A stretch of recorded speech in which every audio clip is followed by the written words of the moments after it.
Убагында биз башка бир идеология менен жашаганбыз да. Ленин атабыз тирүү, Ленин жив депчи. Же болбосо бир мындай биринчи атам Ленин пионер болдук, октябряттан пионер болдук, анан комсомол болдук деген ушундай болуп идеология менен жашаганбыз да. А бизде бүгүнкү күнү мамлекеттин өзүнүн идеологиясы керек да. Идеология болуш үчүн бул производство эмес да, буну өндүрүп же болбосо чыгара турган нерсе эмес да. Материалдык жактан мындай чыгара турган нерсе эмес. Идеология менен жашаган, ошол бир мекенди сүйүп жашаган талим, тарбия бул мына ошо мээде кала турган нерсе да. Коомчулуктун басымдуу бөлүгү ошол эле социалдык тармактарда өзүңүз эле активдүү болду деп билебиз. Буну түрдүү кабыл алышты. Кээ бирлер тамаш иретинде кабыл алышты, кээ бирлер тескерисинче шылдыңдап башташты, кээ бирлер мындай суроо менен кабыл алды да. Анан колдогондор да болду. Эми бул жагынан алып келгенде сиз ошол сындарга кандай карап атасыз? Мен бул сындарга мындай бул чындыгында мен комментарияны окугайм дагы мен өзүм тарапташтарым менен өзүм адамдар менен гана сүйлөшөм. Бул ишти ишке ашыруу. Бул келечекти көрө билбеген, жана шылдыңдагандар же болбосо баягы калпакты кийсе калпактын башында эмне кандай болуш керек дегендер ошо эң бир акылы жоктор да. Ошентип эле айтам да. Мына 2050-жылы ушундай бир чоң державалардын арасында же болбосо илимпоздор саны аз мамлекеттер мамлекет катары жок болуп кетүү коркунучу бар деген тыянактарын берип атат да. Бул жакта бизде канча миллиард деген өзүбүздүн кошуналарыбыз турат. Бул жакта дагы канча миллион деген кошуналарыбыз турат да. Мына биз ошол эле Бишкек шаарды көрөлү. Бүгүнкү күнү кыргыз тилин, калпак эмес, кыргыз тилибизди унутуп баратабыз да. Биз ар бир мамлекетте өзүнүн тили, өзүнүн идеологиясы, өзүнүн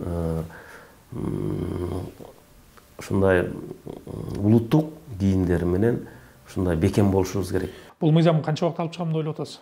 Бул мыйзам бүгүнкү күнү азыр мыйзамды карап, ага кайсыларды камтып кетебиз арасына, кайсыларды камтыйбыз. Ошол эле калпактын, эми сизге примерно айтып атам да, калпактын цветин өзгөртпөө. Ошол бойдон калпакты ак калпак боюнча кармап калуу, жана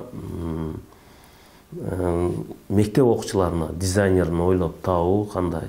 Башталгыч класстарга примерно мен сизге айтам, кызыл цветте чекеси, үстү ак, оймо болсо оймо болот, же болбосо ак калпак. Ортоңку класстарга мисалы жашыл, бүтүрүүчү класстарга күрөңбү же ушундай бир. Буну эми калпактын жашына карап туруп, бул башталгыч класс экен, бул ортончу класс экен, бул бүтүрүүчү класс экен, биле тургандай кылып.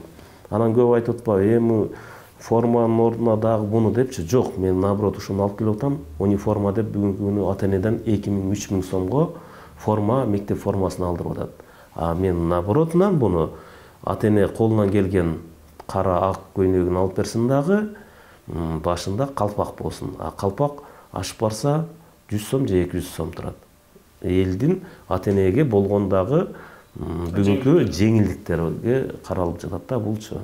Эми мисалы бул мыйзам так ушул мектепке байланыштуу болуп атканда Билим берүү министрлиги эмне деп атат? Алар менен деле байланышып, алар менен деле мындай кеңешүү болсо керек. Себеп дегенде бүгүн мыйзамда Тазабек Икрамов жазып салганы менен Билим берүү министрлиги каршылыгын билдириши мүмкүн да, даяр мыйзамга. Жазылып аткан маалда алар менен маек барбы? Сөзсүз түрдө азыр мындай ушунун баардыгын Маданият министрлигинен, Билим берүү министрлигинен, ошол эле манасчылардан, ошол эле ушу биздин тарыхыбызды билген адамдар менен толукталып мыйзам чыгат да. Тараптар менен сүйлөшүп, концепциясы, мыйзамдын биринчи концепциясы түзөбүз, ошону сунуштайбыз. Бир эле заматта баардыгын өткөзүп жүрбөстен, бир 2–3 мектептен же болбосо бир райондон баштап буну биз акырындык менен алып кетебиз.